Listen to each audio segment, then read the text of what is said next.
LGD versus Digital Chaos. Game 2. Traditional bans for this tournament coming out from DC, Nyx Assassin and Batrider, and similarly on LGD, Puck and Naga. These are the, I believe these are the 4 most banned, or 4 of the 5 most banned at this entire tournament. Is it time for Bull Basanking instead? I don't know. I'm disappointed he may have given up on the Spirit Breaker after last game. I thought he was crushing it. One thing I would like to see DC do a little bit differently this time is maybe wait on their cores a little bit. I know that we talked about them not really playing too many different cores, but I think second picking Queen of Pain and third picking Lycan might be a little too direct of an approach. Feels like that LGD was just very confident with Magnus, that they just feels that they can pick it in the first 2 here. Yep, so here we go, Magnus Kunkka, a massive amount of team fight being shown by LGD very early. Don't have to worry about the Meepo again. Definitely not. So LGD had a very well-balanced draft. That's what I think Digital Chaos were lacking. They were trying to do this gimmicky thing. Okay, let's pick Queen of Pain in the first phase and try and swap it up. And there's Sven for Mason. Once again, picking cores really, really early. I think that this is one of the 3 heroes that he's had a lot of success on. I think this hero matches up just fine against Magnus and Kunkka throughout the game. They're gonna have to ban Troll on DC right now. They even have Magnus already on LEG, so. That's true. When you could see that Troll Warlord rush into the fights with the BKB on and just chop at Sven, constantly bashing him. We've seen Sven have an extraordinarily successful series of games at this event. Not just in group stages, but of course Resolution had an amazing, amazing series of games for Team Empire. But of course Sven was 4th picked in those games. Second pick always creates more opportunities for the team to counter.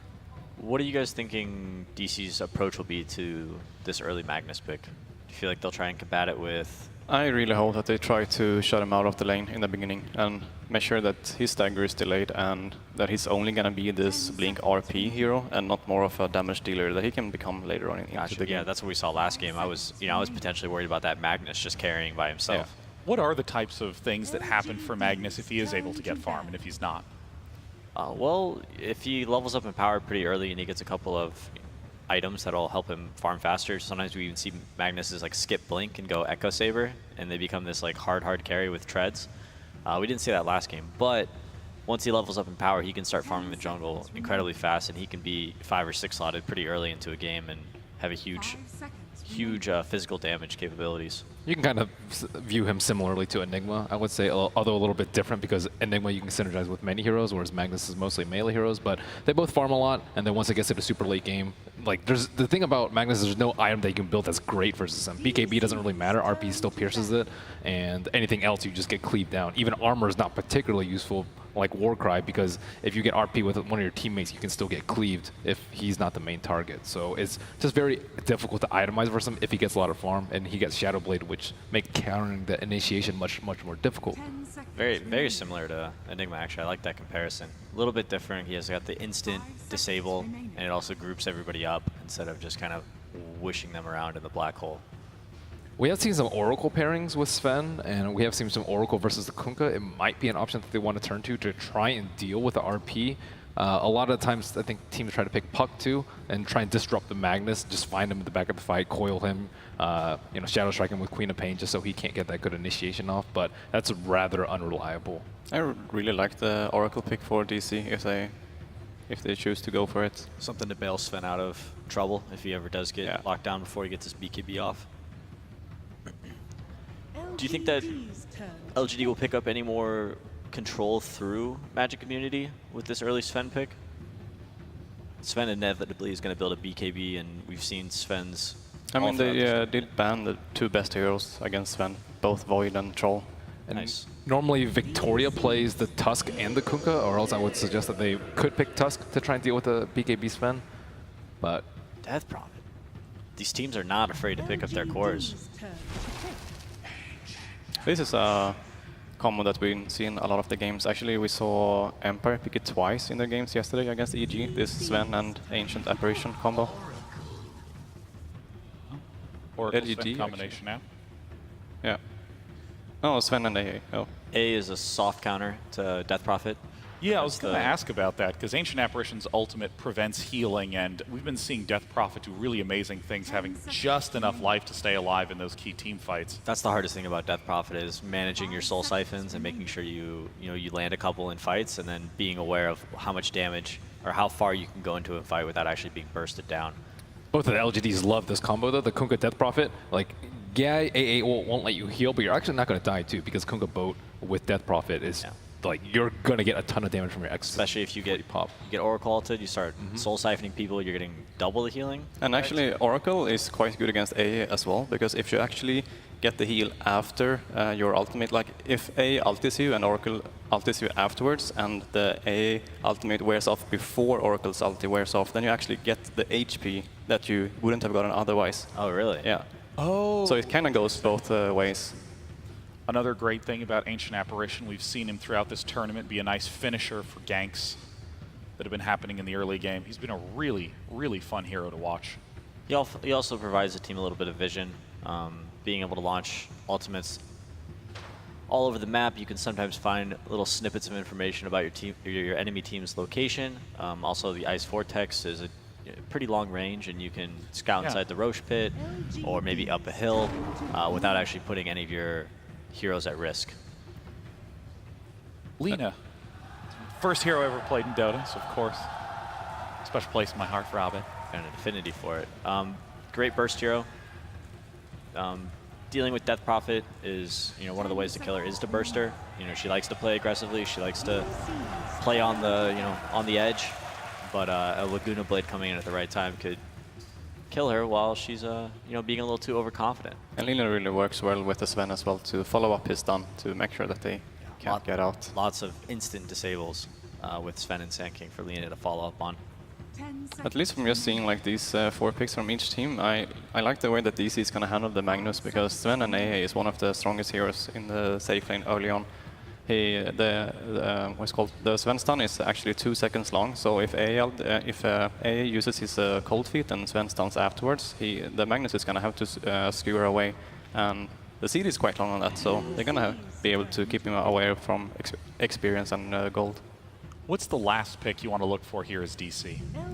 Well, we're about to find out. Prophet. Oh, interesting. Furion, I think Furion is pretty good here. I think having some treants running throughout the map, scouting for vision is going to be pretty important. I think LGD definitely has a team fight advantage with the 4 heroes they have here. So being able to see what's actually happening and potentially finding this Magnus before the fights take off is going to allow DC to position themselves to win team fights. Kunkka's quite good against Prophet, though. That is the main problem I see with him. Yeah. He's like one of the best ones to be able to stop him. I look at Magnus and Kunkka as being the 2 initiators for LGD, and I think it's really difficult for them to start fights in that way, especially once DC picks up some BK, like a BKB on Sven or a BKB on Prophet. I think that when LGD goes to initiate, DC is going to jump them, and unless Oracle and Magnus are ready to counter-initiate, don't know how well that fight goes for them. In that way, the trees helps out really well to be able to scout them out. Exactly. The game is a lot about vision, so... Yeah, and when 2 teams have a ton of team fight, it's more so about how you take the fight rather than who's actually stronger. And the last pick, Anti-Mage. That is a different turn of strategy from what I expected with the DP and Magnus, but... Everybody likes Sven up against Anti-Mage. A ton of physical damage coming out from Sven with his ultimate is, you can actually burst down Anti-Mage pretty easily. So Yao's going to be really on top of his game and very selective with the Oracle ultimates he throws out. I think Mag AM is a different story though. That's Mag AM versus Sven. I think AM has the advantage. It's going to be a very interesting game with the last pick, Anti-Mage, as Anti-Mage can sometimes turn into the final boss of the game with his ability to accumulate so much farm. It's time to head into game number 2, where DC is 1 game away from elimination and LGD is 1 game away from top 8. Thank you very much, Day9. And indeed, here we go, game 2. We're seeing something a little different from both sides, mainly from DC. Coming in with something a bit different, as the panel said, getting Mason back on sort of his Sven, having this AA follow-up. But this lineup, I'll tell you what, from LGD, they've got Anti-Mage Magnus. I mean, this is just, it's insane, you know what I mean? We've got 2 very... It's never going to stop. They've got Death Prophet, Oracle, they have Kunkka, again, Magnus performance, game 1, 11 blew us away. it's not going to be a walk in the park at all for DC. This is going to be tough. This is definitely going to be a hard one. Both teams, though, having pretty comfortable lineups that they're used to playing with. LGD has some of their absolute signature heroes, like we were talking about, the Kunkka, the Mag, the Death Prophet. These are the big three that they've been playing a lot. And then we throw back to DC. Same kind of similar scenario with Boba on the Sand King. TNC playing that Nature's Prophet. This anti-mage pick, though, the last pick anti-mage is massive in this game because now it's really the Sven versus the world. Can Sven be able to match up versus this? It's a lot up to the early game because they're very magic damage oriented besides that Sven. And anti-mage, incredibly good versus Nature's Prophet and Lina. These two high mana pool heroes that can be very susceptible to that mana void. And like Merlini talked about, when it's anti-mage versus a Sven wins out. But when it's anti-mage plus a Magnus, that's a completely different story because of how fast you enable him. And then you can actually kind of take fights away from the anti-mage for a bit because of the other 4 heroes that they have, the Kunkka, the Mag, the Death Prophet. These guys can force aggression. They can force objectives. Yeah, a lot of eyes towards Mason to see how hard he can carry this game. A lot of execution things coming into play, though. Like Ake mentioned, with the Oracle ultimate being able to be used with versus AA, you have to time it pretty well to get that heal burst while the AA blast is wearing off. And then Death Prophet, its Sven can be sometimes a little bit complicated too, because the Warcry is very good versus the Exorcism. So it's all about like how these fights actually start and who gets blown up and how well they're able to actually use the Oracle for the Fortune's End or for the False Promise. Interesting to see how this mid lane goes to begin with. Both Dubu and Victoria looking to back up their respective partners in this mid lane. See if they hang around. Let's see how either of these the safe lanes pair off. Is 11 going to be able to get away with it again and get a ton of experience? Is he going to be able to get all those last hits like he has been? We'll find out. TNC should be able to get a good amount more here with the help of Boba at the start. They're going to have those pesky treants plus a Sand King in the vicinity. While Victoria just tries to annoy Abed as we kind of expect him to do. He's been playing around the mid lane a lot in the first minute or so in majority of their games. Yeah, absolutely. Just trying to keep him on toes whenever he wants to come in with the torrent spam and such. And then that Abed. And maybe in this mid lane it should be a bit of an even trade in terms of farm. Of course, both having... Just got to watch the torrent. Indeed, there is the connection. Siphon coming in. Not enough to get the kill, but a lot of harassment. And yes, exactly as you said. You know, if Victoria hits these random torrents, there's definitely potential to bully Abed out of this lane when he is alone. Especially when Victoria hits level 2. If they hit the far torrent and then he walks up and is able to close the gap and get an X mark off, X mark plus a Spirit Siphon, Abed will drop pretty easily if he's a little bit lower than full health. If he's full health, I think he can still survive for the first few levels. Up top 11, being forced to certainly be a little bit more careful than he was game 1. Doing damn well, though. He is still finding quite a bit of it, and he's got this nice wave coming down towards him. We'll see if Dubu can maintain control of this top lane with the side pulls and such as he begins to make them. Pretty impressive because he actually got the bot in the initial part of the game. He actually skewers back Mason to the tower to put some damage on him just to be annoying. In the initial part of the lane, he got the range creep in front. Although Mason did also get denied a little bit afterwards, he was able to get that lane pressure coming out toward him. So level 3 already on that offlane mag, where you could expect him to pretty much be fully shut down from the AA Sven combo, as Ake was mentioning. It's a very hard lane to actually go up against with that hard stun plus the cooled feet. Lane still both Abed and maybe standing toe to toe. It's turned into a true 1v1 now with Victoria turning his attention back towards the bottom lane. Yeah, Am is suffering a bit in last hits, 6-1. They have to make sure that they can keep him online. It's Death Prophet now. Got a head start. Should be able to keep that head start going. Now it's time to help the anti-mage, because he is the real full win condition versus the lineup of DC. Yeah, TNC certainly having a good time down here. Nearly has the phase boost complete. LGD really trying their best. They've got a lot of catch, of course, between these two supports. Once there's a few levels, they've got a bit of nuke damage potential as well. DC already has a massive stack up at their hard camp. It's already 1, 2, 3, 4. 4x stacked up for the Sven once he gets level 6. So that can be something nice to get the AA a faster level 6 online with the Sven cleaving that down, or Sven doing the neutrals while AA just saps the lane. Something along those lines. And now Boba trying to maximize. This is a good move. They forced a lot of aggression onto the anti-mage. They probably expected the Kunkka to be making those rotations. They actually do see him as well with that ward they placed on the river. So as soon as he makes the move away, Boba's like, okay, I can at least get a bit more farm since TNC should be just fine down bottom now. Yeah, and they need to shut this anti-mage down as Phase hard as they can. Phase Boot's already on 4F. So Yeah, this lane's going to get scarier for this anti-mage. I'm struggling. But we know that there's definitely going to be the potential for him to have that real spike in farming potential once he has the Empower buff and at least that Battle Fury treads or whichever he wishes to finish first, so he can withstand the neutral creeps in the jungle and get that catch-up farm. Victoria has Dubu a big caught out. They catch the torrent, but doesn't even need it. Maybe just walks up. This is going to be first blood for Maybe. Very nicely set up there for Maybe.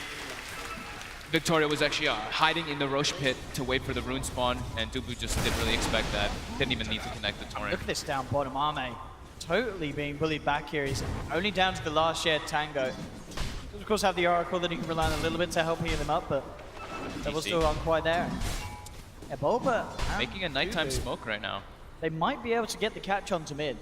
Depends how far we see Somnus maybe come out. Got a lot of damage here. He's playing very safe with his position. Now he's on the edge. It's just a question of DC where to go. They've got a lot of stuns, a lot of control. There will be the TP in as well from Forever, making sure that this is a guaranteed kill, and indeed it is. Successful rotation there from Bulba and Newbee. Nicely done. They got to make all those work. 4F TP's out though from bottom lane now. Ame gets the lane to catch back up. And during all that, it's 11. You know, we talked about the mag from the last game getting a pretty free lane. It's happening again. They are shutting down the anti-mage, but the mag was one of the big issues in the last one. He is coming off to a great start in this already. And even these little items, now that Ame has the Pullman Shield and the Ring of Hell, that's enough to sort of help withstand any sort of harassment that comes his way. And yeah. In fact, as it is for Ev, he's just making the long walk back to the bottom lane, so it's still a lot of time that Ame's getting that lane opened up, top lane. Trying to make the connection there on Told 11, but he did get the skew out in time. Now, I think he actually knows there's a ward there, too, because the stun from the distance. He felt like he was out of distance. He even pings it out, so we might see that being de-warded, which will hurt DC's early vision for sure. LGD now with the smoke. They're set up around Abed mid, but Abed seems very aware of this. Look at how far positioned he is on the right side. We've got a decent amount of catch there with the 2 points in the X mark. They may just go for Bulba instead, as they have him coming up to the high ground. We'll go for the Sandstorm, but of course they've got the Torrent to cancel the channeling. Somnus maybe coming in as well. Siphon's there. Bulba does have the Burrow Strike, will go to the high ground. Tries for the Quick Swarm's connection, but it's not going to quite be there as Bulba will get himself out to safety. This mid lane now opened up a little bit for Somnus with this aggression and rotation from his two supports, Yao and Victoria. As we see the Death Prophet take the lead at the moment for the net worth. Still definitely the biggest discrepancy being that between the two safe laners, Mason. Obviously having the better time in this opening laning stage in comparison to Arme. Yeah. As long as, let's see how the supports are doing in maximizing. We actually have every single support in the game is level 3. So everyone's kind of suffering with their rotations. Victoria gets the connection onto Mason with the X2. They brought the Death Prophet around. They do have exorcism ready to go. Somnus says, we're going to fight it, boys. Forever will TP across. Bulba with the Burrow Strike to hold back maybe. Mason pulls the contract, trying to man up with the damage. This Death Prophet's too strong. Takes down one, takes down two. They're not even done yet. Maybe they can look towards Bulba as well. 11 kind of skewers Bulba away though. Body blocking. Now allowing the Siphon to reconnect. The blocks. They're coming in for more. This Death Prophet having the absolute rotation of a life. 7.5 minutes, Somnus coming in and picking up a triple kill. And they're going to clean up the 4 stack that we were talking about earlier. The whole thing, all the big creeps goes for LGD. What a rotation there. Could not have happened at a better time. Now they've got the Shrine up as well, so full heal back up 11. Level 7 mag with Arcane Boots and the Soul Ring are ready. That's pretty scary. The two big team fighters are absolutely online. That offlane Magnus, top 2 in net worth. Whilst this is going on up top, of course, all the more space for Arme to slowly climb his way back in. He's getting the solo XP. And now not doing too bad at all in terms of the smaller early items. We are going to see DC try and make a move immediately out of the base. Smoke from Bulba and Dubu. Abed now with the level 6 ready and waiting. A kill onto Somnus will be pretty big at this stage. The back of him being fattened They're up by ready that triple for kill. this, though. They have the Oracle. And in fact, the Torrent's connecting onto Abed. It's going to be LGD going in first, Abed. He's going to try and get his way out of it with the Light Strike, trying to play it out. Victoria looking to see how he can react, but already there's the wraparound coming through. DC. They will catch and shut down the Death Prophet. Maybe Yeah, they well, can get more. Still with this haste room, finds the connection with the Light Striker. DC, they'll get a couple out of this one. don't know if they actually saw the haste rune in the bottle. It seemed like, with the way that they made that aggressive move. They actually had Yao behind them too. It looked like he hesitated a bit on the Fate's Edict. Would have almost been able to block like the Laguna and maybe the Sanking stun damage. Could have potentially turned that fight, but just a bit out of range and just a little bit unexpecting the DC rotation. And now they're able to get a lot of tower pressure here. Should be able to bring it down as well. So LGD does have to make sure now, when they're playing versus DC, is to play around their ultimate timings. Unless they can get an AA Yeah, right Victoria looking for the catch here. Dubu does still have Bulber in the neighborhood. They may not even be able to get him. He's going to continue to back up. Okay, with that Torrent and the Siphon, they'll certainly finish it off. The rest of DC out of there. Somnus comes back into the lane, picks up a free kill.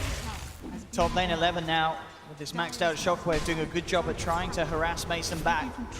I'm curious if he's gonna go for the Battle Fury since they have the Mag and Power. I was wondering if he's gonna go for Vanguard. He actually now queues up the Lincolns first. So I wanted to be able to deal with that, those heavy stuns that DC does have. Just that stat bonus as well. It's a nice thing about having a Mag. Don't need to go for that Battle Fury rush. You can have that stat advantage. Yeah, having the Lincoln certainly going to give him enough regen to hop around the jungle. They've got a ward behind the tower. They're looking for Forev here. He seems to nice know catch. something's up though. Arbet as well, close by in the jungle. And indeed LGD not to catch anyone there with that movement. But an Arcane Rune bottom, and they have DP ulti up. This could be where they just try to force the tower with it. Yeah, straight away. And unlikely to see any sort of reaction from DC as this bottom lane is pushed in. Dubu on at the moment up top, trying to find his level 6. He's only touching on level 5 at the moment. They're trying to make the trade before it just goes top. They have a catapult wave coming in. It's 10-minute mark, so this should be able to put a good amount of pressure. That being said, though, it is a Mag who is level 10, so Max Shockwave is online, plus the talent with that spell amplification to clear out the waves. And they look like they're going to be able to do a decent job of holding this. I mean, Bulba is there on the side. We'll see if any further TPs come in from LGD. They've got the fortification. The actual, their side, they're staying down bottom. They're looking to put some pressure now onto the tier 2 as well. Now the TPs come through from Digital Chaos. They're coming in from the side as well for the Shrine. Bulba, seeing if he can get some sort of a setup. Comes in with the Burrow Strike. And then in return, I mean, Bulba could get turned upon. He gets silenced. There's Mason looking for stun. Finds it onto Somnus. With the Siphon already out on Bulba, they know that there's too much survivability on this Death Prophet for those two alone to commit. LGD wants their 2 supports to hit level 6 before they try to make anything too crazy happen. Having that boat online plus the Fortune's End will make their fight, well, make the Death Prophet super hard to bring down and gives them a lot more damage. Which right now, it's most of their damage is coming just from that Death Prophet. So quietly, slowly but surely, look at the net worths. They're pretty even on the 3 cores. But 11 is the big one, where it's just like, this is the off-lane Mag. He's already level 11, almost level 12 at the 12-minute mark, and he's going to have Blink Dagger at the, it seems like an even earlier time than the last game. This is truly terrifying. Radiant's top tower is under attack. And we know, we saw how well LGD can play around having that RP available, you know, shutting down games within 22 minutes. We'll see if they can get the ball rolling as hard. This time round, they definitely have the tools to do so. Having this Death Prophet in their lineup, having the Exorcism back online, Rule Scepter done as well, LGD wanting to make use of this. But it was underneath and around that ward, so we'll see how DC prepare for this one. There's still no boat online, so it's 12 minutes, Kunkka's only level 4, but Oracle is 6 now for the saves. And with the Yule Scepter pick up, they actually might just find Mason They here. might do indeed. Mason caught in the jungle, will turn with the stun, but the X-Mark into the torrent is going to be on point. Pops the war cry, it's not enough to keep him alive. Mason caught out in the jungle, LGD. The dream pick off right there. Abed now gonna just try to pressure that bottom tower. At least to do something with the space that was given while Mason's dead. And LGD won't be able to capitalize on pressuring the top tower off of that since the Wrath of Nature was deployed to push the lanes out for Forev. To try to slow it, halt that push a bit, but now they're wrapping behind mid. Dubu might be the culprit here. He's almost certainly going to get spotted out here, Somnus, if he continues to move. Oh, you just saw them. They just showed themselves. Oh, Dubu, get out of there. Victorious, seeing if he can get the X-Mark, but indeed Dubu gets himself back up to the high ground. Does have that Ice Blast ready to go. Bulba. Level 6 at the moment on the Sand King. Let's put the point into the ult. For the 3-3 at the moment. DC doesn't have great ways of starting the fight, while now LGD has multiple ways. With that Magnus Blink Dagger and with the X that we previously stated, it makes it easier for them to get those catches. While DC, there's no Blink Dagger on Sanking, and Mason is also still about 1,000 gold too from that Blink. So no way for them to just get on top of LGD and force initiation. And during all this, they post up 4 heroes mid from LGD, while Ame just slowly but surely accelerates with that power. So the downtime definitely benefits LGD during this. And they very nearly have the ultimate orb on Ame towards that Lincoln Sphere. As we were saying earlier, once that's there, he's going to feel very confident jumping into these fights. Mason, from the God Strength, trying to speed up his farm. He needs to do something indeed, as we can still see the 3 individuals of LGD, the highest in net worth at the moment. Mason just scraping behind that Death Prophet. Look at how the supports are playing on LGD though. They are literally not moving from maybe side. It's pretty hard for them to bring down the anti-mage at this point because of how tanky it is. They have to pretty much get all the stuns on him. Oh, they will get the wrap around here straight away with the Ice Blast going on. So maybe he does have the self-kills, but he falls down low and he gets taken out. The Dragon Slave's enough. You see, Perfect. that is a big pick indeed. Catching out that Death Prophet. Leads into an objective as well. Most important, having kills for DC here. Alleviates the threat of potential pressure from LGD as well, making sure that the Exorcism is off the map for 15 seconds. Blink back from Old 11 and indeed DC. They'll get away with taking this tier 2 for now. So instead of going for Lincoln's, picks up his own Battle Fury. Changes his mind. Change of plan. Wants his own. He wants to be, since the way that the pace is, like he's just playing completely away from the Magnus. He doesn't want Mag to cross the map and keep having to empower him. So having your own Battle Fury can have its own benefits. I mean, maybe, you know, as you say, LGD themselves realize, well, we can absolutely just play the farm game. And of course, having the Battle Fury and Empower is insanely ridiculous. Having almost, what's it add up to be, it's what, 100% cleave or very close to. It's incredibly quick. How fast you can get around the map, clean up these camps. And very little chance that Mason can catch up purely by farming neutrals. They've got to find action, they've got to find fights. In fact, bottom lane, they're looking for it. Bulba leads in. Ice Blast will be flying through. False Promise out just in time, but this is going to be a lot of damage out to Somnus. He is very definitely gone. Too much damage being built up, and he will pop. LGD lose 2. DC doing exactly what they need, getting involved. They'll get the courier as well, as also picking up Victoria. Getting 3 there. Absolutely perfect. They know that they can't play the fun game against this empowered Battle Fury anti-mage. They have to look for these fights, get Mason involved, and that's exactly what they've done. Yeah, Mason picking up that Blink Dagger first instead of going for those other type of farm items is really important for them to keep that pressure going. He knows that Bulba wasn't getting it too early, so he made the judgment call of going for it. Bulba getting that nice stun as we see, and with them just completely outnumbering, and you can see LGD is nowhere in the vicinity to help this. Absolutely not. They get the False Promise out, as we say. No amount of siphoning is going to offset the damage coming through from these cores on DC. Big fight there for Digital Chaos, getting some of this momentum that they struggled to find in game 1. They need to get those pickoffs. Like that one was perfect too, because RP is up, so it's a risky kind of play, but they were aware of where LGD's heroes were and capitalized on it very quickly.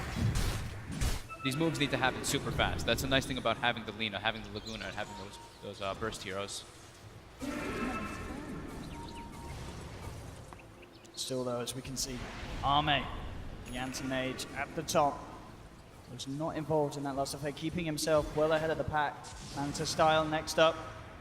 And his, we touched on it slightly during the beginning of the game, but him matching up during this versus the Sven doesn't match up incredibly well, of course, unless you're very far ahead. But versus Lina and Nature's Prophet, it's the dream. Shadow Blade on 11 as well, so more catch potential for LGD if they want to try and look for these fights. He's so farmed. He's more farmed than his Death Prophet. 150 CS on that off-lane mag. Pretty ridiculous. Let's see what they can get done here. DC grouping up as 4 towards the top. They're actually going to bring in Arbed as well, so the full lineup up on this top lane. I mean, are DC at a point where they can simply 5-man and start to take these tier 2s down? No, it's still scary. Like you have the threat of the Blink Dagger versus the mag, and there's still the Kunkabo. That's the thing that we haven't really gotten to see because Victoria was very underleveled. He didn't get level 6 until a couple minutes ago, about 3-4 minutes ago. And now it looks like they're trying to make some action happen, perhaps. Radiant's top tower Kind of all is under gathered, attack. but now they're very afraid. They don't see anybody from the side of DC, and they have very aggressive D4s, so they know something's going on right now. all sticking together, sticking very close around 11. Gonna step up with that Shadow Blade, go for some scout. DC now has 2 ways to start the fight with Boba with the Blink Dagger. DC wants to farm that BKB on Sven. He's relatively Next step. close, isn't he, Mason? Yeah. It's getting close, yeah. Abed also finished up the Bloodstone, so that'll help. If they can give him a fast amount of Bloodstone charges, that's one of the okay ways to make sure that your mana doesn't get burned too fast from Anti-Mage. If you have crazy amount of charges, just regen it too quickly. And you can see overall, the actual overall network hopping between the two sides as they're pretty much bang on at this midpoint. Now LGD's looking to make the fight happen. Picked up the Soul Booster on the Death Prophet, a bit more HP, feeling a little bit squishy before they wanted to take that fight. 1 RP, and we know the incredible amount of destruction and power that can follow through from LGD's lineup if 11 gets that initiation. Dubu draws a circle around all of LGD's heroes, expecting this kind of move happening. Maybe shows himself, starts threatening the tower with Exorcism. DC are in the vicinity. They continue the split push with Forever and Abed. But still, not wanting to really take a head-on fight just yet when they don't have that BKB on Sven. This will be a free tier 2. Once the Exorcism's down, they could consider it, because that's a lot of the damage that does go down. But still a bit scary fighting into LGD's RP with the Kunkka boat on top. And LGD themselves, they have got the potential to go to the tier 2 on the top lane and take more if they wish. DC backing off in this bottom lane as soon as Arme shows his face. This Anti-Mage is getting too big. Almost 13,000 net worth compared to the 9,000 of the Sven. Yeah, even if they lock him down and get Mason's hands on him at this stage, still almost certainly going to be the chance for him to escape. Especially considering the backup, the lineup that Arme has around him. Ahmed's going for the Aghanims. Next up item, it looks like. Picks up the point booster. Great spells to reflect this game. All those different stuns and disables that are coming out, even the Orchid from Forev. Does have the Manta Style to remove that one, but in case it does come out, he does have the benefit of the Ags when he gets it. So this ward by DC is very good that they place in their defensive jungle. It's a very natural ward that you see placed versus anti-mages and versus these heavy farming heroes. You always want to, you know he's going to eventually go into your jungle just with how mobile and how fast he does farm. He will get into your jungle, so at least watching that is very important. Pace slows down quite a lot though. 6 to 8, 21 minutes. Yeah, and as you said, you've really got to feel that this is definitely LGD being happier with this sort of passiveness. Yeah. With that, just the speed that this anti-mage is climbing. Yeah, the Death Prophet's not farming a crazy amount, but he's not the one that, you know, he matters, but he's not. Oh, the RP actually off the mark. The Blink Dagger pickup from Abed, able to juke it out. The unexpected blink. Now DC, they're going to try and do something off the back of that whiffed RP. Smoking up Bulba to the high ground. They could look for Roche. This is also definitely an opportunity with no RP available. They know this is going on though. They were pinging it out. They look like they want to try to make an engagement. With no RP, it can be very tough. And Forev has been scouting non-stop with those treants. Yeah, smart move here from DC. They see there's no RP. They know that they necessarily can't take a fight because of 1-0 being down, but they can certainly look for an objective like that. Grabbing the Aegis, getting it into the hands of Mason. They see Abed, he does not have the Aegis. Looks like they want to try to make it go on him. 11. Oh, yeah, he could be in a lot of trouble there. 11 looking for the setup. Abed will be gone on, jumping and kills himself immediately. Knows that there's no escape. Other than taking himself out, he will be down for just the 10 seconds. But that is the 12 charge Bloodstone that does get dropped down. And they have the Aegis. They don't expect that kind of aggressive coming out from LGD. And during all this now too, Yame just still continues to farm. Almost the Aghanims finished up, 200 gold away. Yeah, it's going to be so hard to catch him. Yeah, once that Axe is on. It's already super hard to bring down. Still, the two supports from LGD are playing very safe though. They're not trying to make these risky plays. If you watch a lot of teams, they might go for more typical pickups. They're understanding what the nature of their lineup is. They're sitting either 2 heroes behind the Death Prophet or 2 heroes behind the Anti-Mage at majority of the times. Not only do they have this Axe now done on Arme, they're looking to get the Lotus Orb out on 11. So another way that they can make sure that this anti-mage has has full control during these team fights. Sentry Ward gets placed down. 11 actually walks up. Gonna get brought down. Yeah, they find it. Even though the silence comes out onto them, the Godstrike's already there. DC, can they get more out of this though? They'll move down this top lane. They should be able to find a tier 2. No Magnus for 45 seconds. It's, you know, that's quite an opening for DC to use.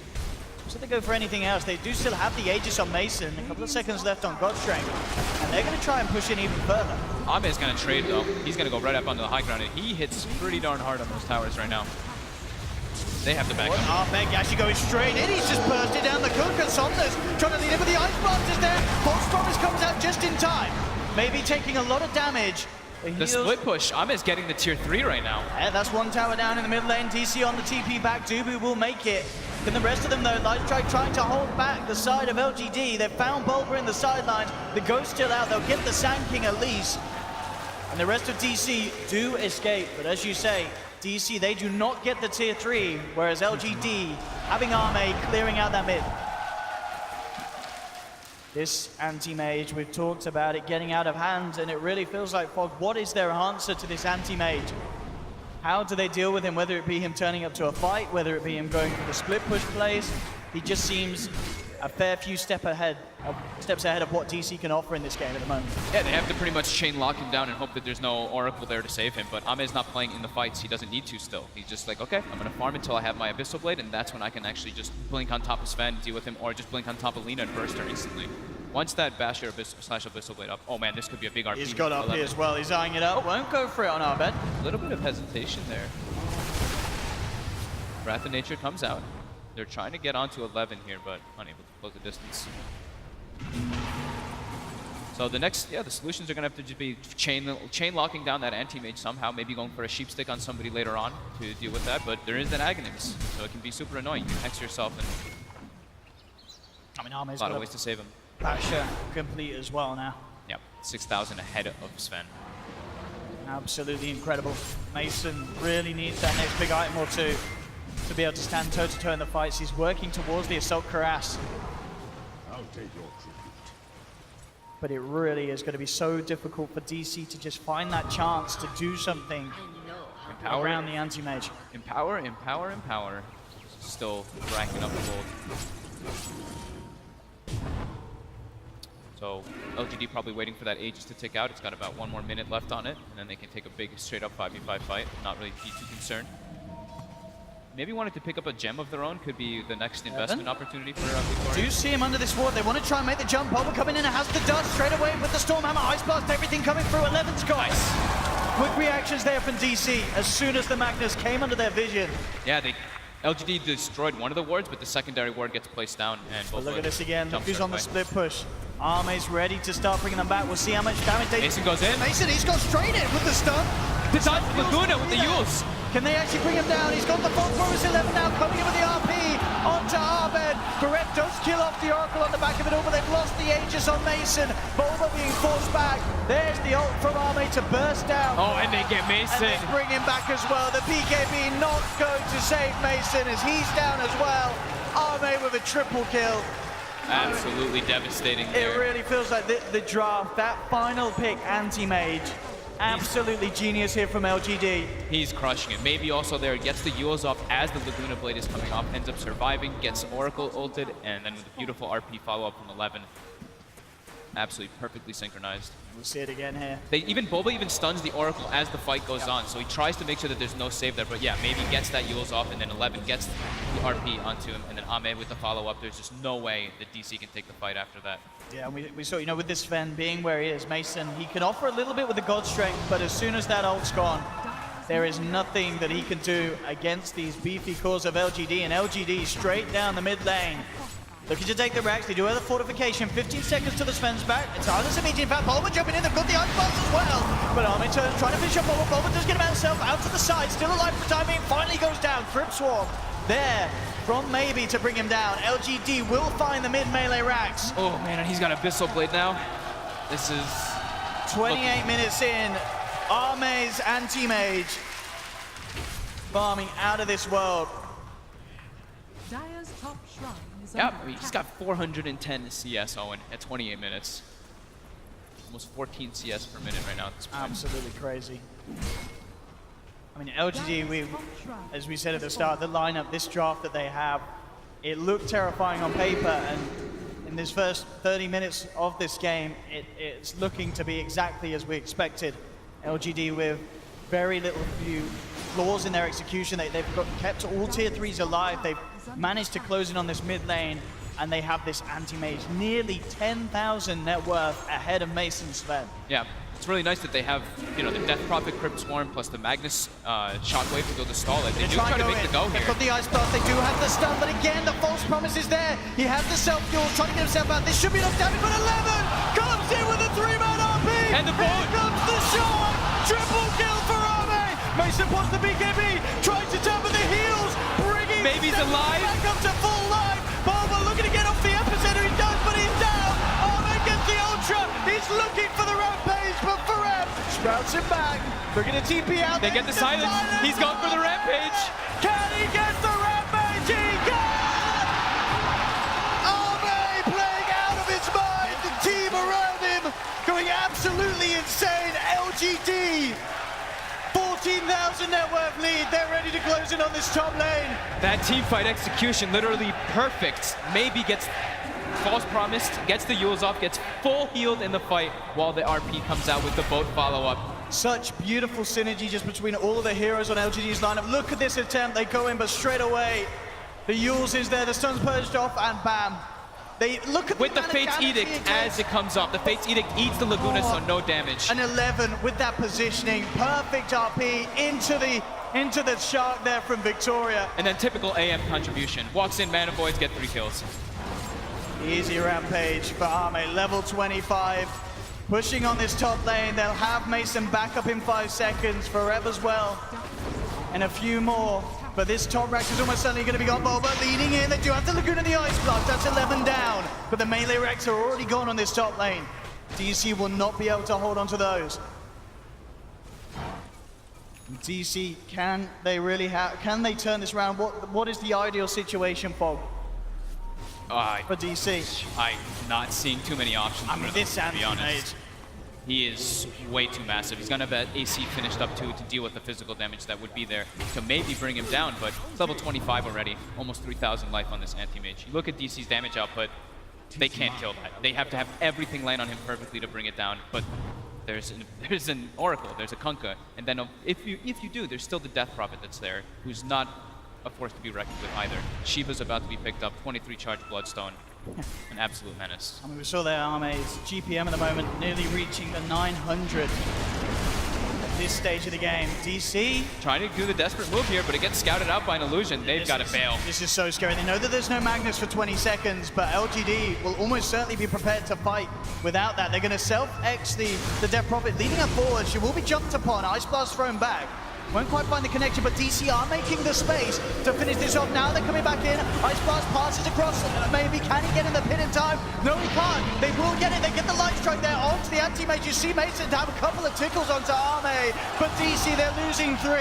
Mason's trying to get himself out there. Oh, with the X. It's already been used. He's going to get X back. He has the war cry. They've got the catch. But they're chasing in from the side. Maybe wraps in. They've got the control. They'll burst through the Aegis immediately. And they're ready for round 2. GG is born. LGD knocking Digital Chaos out of the tournament 2-0. 11 with an RP of celebration. What a performance. This team, I mean, out of all of the sides that we've seen in the upper bracket and such, people, they may have kind of been sleeping on this LGD team, but bam, they've shown us that these guys are incredible.